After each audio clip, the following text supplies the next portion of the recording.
जय श्री माता जी। नमस्कार। मैं डॉक्टर नरेंद्र गुप्ता समय समय पे अपने सहयोग के अनुभव में आपके साथ साझा करता रहा हूँ, इस भावना से कि मेरे अनुभव के द्वारा आपका भी उत्थान हो सके।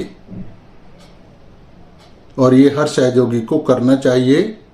हम सामूहिक संस्था हैं, इसलिए एक दूसरे की मदद करना हमारा फर्ज है। इससे हमारी अपनी भी उत्थान की जो ऊंचाई है वो बहुत तेजी से बढ़ती है। तो अभी पर मैं कुछ और भी कहना चाहता हूं आपसे। ये मेरा YouTube चैनल है, पर्सनल चैनल है। यहाँ मैं जो भी होम्योपैथी के वीडियो, पब्लिक प्रोग्राम और जो भी मैं एक्टिविटी करता हूँ वो मैं सबके साथ साझा करना चाहता हूँ और करता हूँ। तो उसमें जाहिर बात है कि मैं अपना ही फोटो लगाऊंगा। अभी बहुत सारे सहयोगियों ने ये ऐतराज़ किया कि कुंडलिनी चार्ट के साथ आप अपना फोटो क्यों लगाते हो। अब मैं ये वीडियो बना रहा हूँ तो या तो पूरा का पूरा मेरा ही वीडियो है, मैं ही दिख रहा हूँ।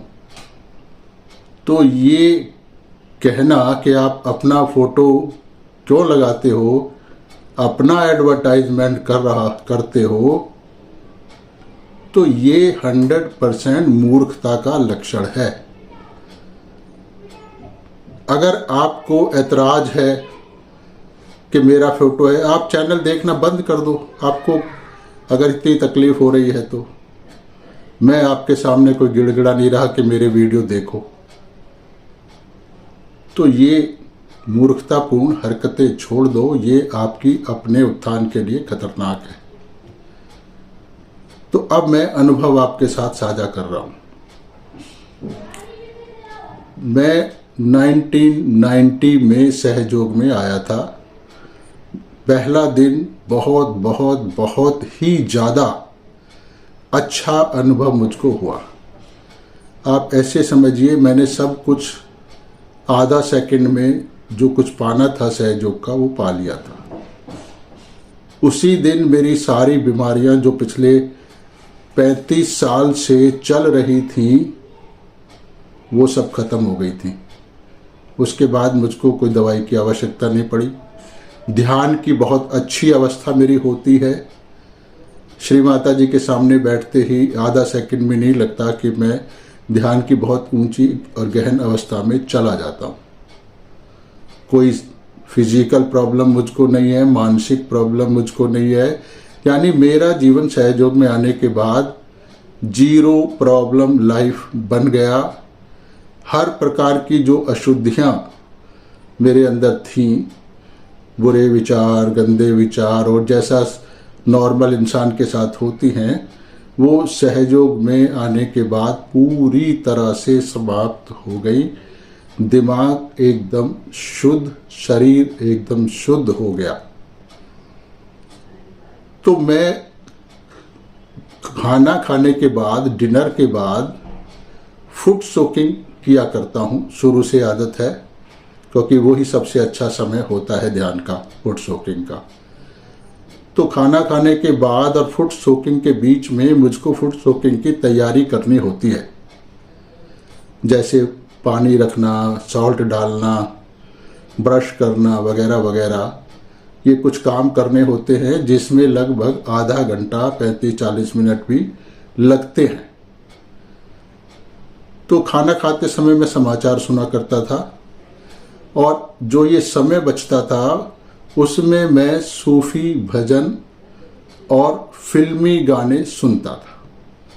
और वो फिल्मी गाने जो बहुत पुराने समय के, सन 60 के, सन आसपास के जो बहुत मशहूर गाने थे, जिनकी धुन बड़ी अच्छी थी, जिनको किसी भी तरह से अश्लील गाने नहीं कहा जा सकता। जैसे जब प्यार किया तो डरना क्या, 100 साल पहले मुझे तुमसे प्यार था, उड़े जब जब जुल्फे तेरी वगैरह वगैरह। इस किस्म के बड़े सॉफ्ट, फूल तुम्हें भेजा है खत में, ऐसे। तो ये YouTube पे आते रहते थे तो मैं इनको चला लिया करता था और मैं बीच में अपनी तैयारी सारी करता रहता था। ऐसा नहीं है कि मैं इन गानों को बैठकर ध्यान से सुना करता था और देखा करता था। और ये गाने लाइव परफॉर्मेंस वाले आर्टिस्ट करते थे, वो फिल्मों वाले गाने नहीं होते थे। ये इनकी आवाज़ सिर्फ मेरे कानों में पड़ती थी और मैं इसको बड़ा, जैसे कभी आधा सुना, आधी आवाज़ पड़ी नहीं पड़ी, कभी मैं किसी कमरे में चला गया, ऐसे मतलब पूरे घर में घूमते हुए ये गाने चलते रहते थे। बस आवाज़ कुछ कुछ मेरे कानों में आती रहती थी तो वो मेरे को अच्छा लगता था। तो ऐसा होते होते लगभग 15-20 दिन गुजर चुके थे। तो जब मैं ध्यान की अवस्था में बैठता था तो मुझको पकड़ आना शुरू हो जाती थी और धीरे धीरे महीने सवा महीने के अंदर ये मेरे चक्र इतने खराब हो गए, पुराने गंदे विचार आने लगे, मूलाधार पे पकड़ आने लगी, सहस्त्रार पे पकड़ आने लगी, आज्ञा पे पकड़ आने लगी और बहुत सारी फिजिकल प्रॉब्लम्स भी चालू हो गई। पर मुझको इनका रीज़न समझ नहीं आ रहा था, क्योंकि 35 साल के बाद ये सब होना मतलब बड़ा आश्चर्यजनक था कि मैं जो कुछ पहले सहयोग का करता था आज भी वही करता हूँ। हर तरह से मुझे कोई समस्या पहले नहीं थी, आज भी नहीं थी। तो फिर ये कुछ महीने से या कुछ दिनों से ये मेरे को पकड़ इतनी खराब वाली क्यों आने लग गई है, मेरा उत्थान क्यों बाधित होता जा रहा है, और वो भी अश्लीलता के दायरे में। तो ये मेरे लिए बहुत बहुत ज़्यादा चिंता का विषय था, पर मुझको इसका रीज़न समझ नहीं आ रहा था।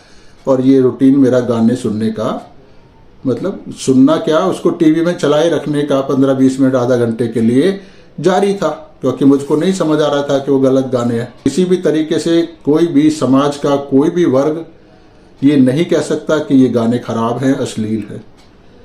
बहुत सबसे शुद्ध गाने वो समझे जाते हैं। यहाँ तक कि एक सूफी गायिका है पंजाब की जो बहुत ही अच्छे कबीर के भजन गाती है, बहुत ही अच्छे मधुर वाणी में। तो मैं उनको भी सुनता था बीच बीच में, जैसा भी यूट्यूब पे चैनल आ जाता था। तो ये जब मैं इतना अधिक परेशान होने लगा कि ये विचार गंदे मेरे दिमाग में और मूलाधार की पकड़ ये मुझको क्यों आने लगी है, बहुत ज़्यादा परेशानी का ये मेरे लिए कारण था। तो मैं श्री माता जी से प्रार्थना करता था कि मुझे मैं रास्ता दिखाओ, ये क्या हो रहा है, मैं कहाँ भटक रहा हूँ, ऐसी खराबी मेरे अंदर क्यों आ रही है।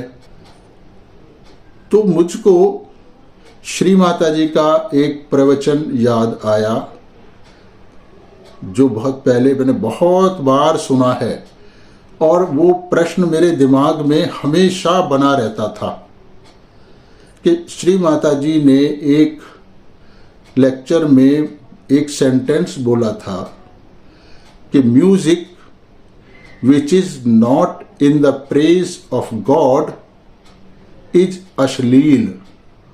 मतलब हिंदी में इसका हुआ कि जो संगीत परमात्मा की प्रशंसा में नहीं गाया जा रहा वो संगीत अश्लील है। पर सारे ही संगीत तो परमात्मा के प्रशंसा में नहीं गाए जाते हैं। सारे फिल्मी गाने हैं, फोक सॉन्ग्स हैं और पता नहीं कितने कितने सॉन्ग्स हैं, वो कोई भी परमात्मा की प्रशंसा में नहीं होता है।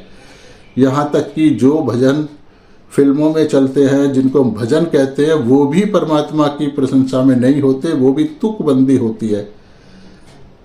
पर ये बात श्री माता जी की मुझको समझ नहीं आ रही थी कि ये अश्लील कैसे है।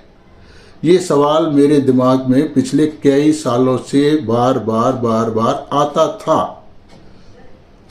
तो जवाब तो मेरे पास कोई था नहीं, समझ तो मुझे कभी आई नहीं थी। तो इस बार जब ये सब होने लगा खराबियां मेरे अंदर, यानी 15-20 दिन का ये जो संगीत है फिल्मी गानों का और सूफी कबीर दास का, इससे ही पकड़ आने लगी। तो माँ की ये बात मुझको समझ आ गई कि ये गाने सुंदर हैं, सुनने में अच्छे हैं, बहुत शुद्ध लगते हैं, मधुर लगते हैं, पर ये भी अश्लील गाने होते हैं। यानी अश्लीलता बहुत बुरी तरह से अदृश्य रह के आपके ऊपर काम करती है। तो हम सहयोगियों को कितना ज़्यादा सतर्क रहना चाहिए, इसलिए मैं ये अपना अनुभव साझा कर रहा हूँ। जैसे ही ये बात मुझे याद आई, मेरे को प्रश्न जो मैं हमेशा श्री माता जी से करता था कि ये क्यों अश्लील क्यों है, उसका जवाब मुझे मिला। क्यों का जवाब नहीं मिला, पर अश्लील है ये जवाब तो मुझको मिल गया।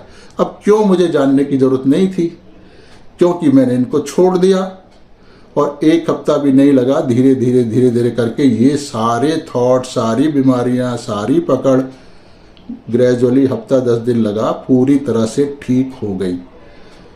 तो मैं आप सभी सहयोगी भाई बहनों को ये इसलिए बता रहा हूं ताकि आप हर किस्म की अश्लीलता जो हमें दिखाई भी नहीं दे रही है, जिसको हम अश्लील मान भी नहीं सकते, समाज का कोई भी वर्ग अश्लील नहीं मानता, फिर भी वो आपके ऊपर बहुत बुरा असर डालती है।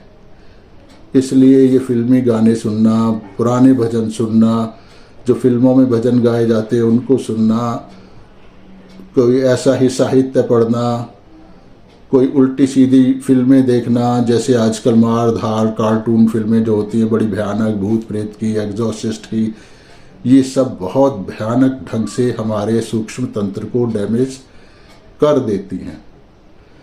इसलिए इनसे बचना चाहिए, हो सके जितना हो। जो भी हमारे सहयोगी भाई बहन हैं जो भजन गाते हैं, जो श्री माता जी की पूजा के समय गाए गए हैं, उनके समक्ष गाए हुए हैं, जो श्री माता जी ने अप्रूव किए हुए भजन हैं, आप उनको सुने ताकि हमारी प्रगति आध्यात्मिक हो सके। तो यहाँ फिर मैं यही कहूँगा कि हर व्यक्ति चाहता है कि वो सब उसका भी उत्थान हो, साथ ही उसके और सहयोगी भाई बहनों का भी उत्थान हो।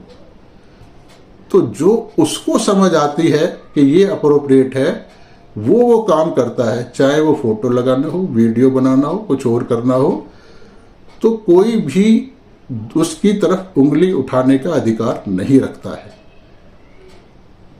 ऐसा जरूरी नहीं है कि जो आपको समझ आ रहा है वही उसको भी आ रहा है, या उसके लेवल की समझ आपके पास हो।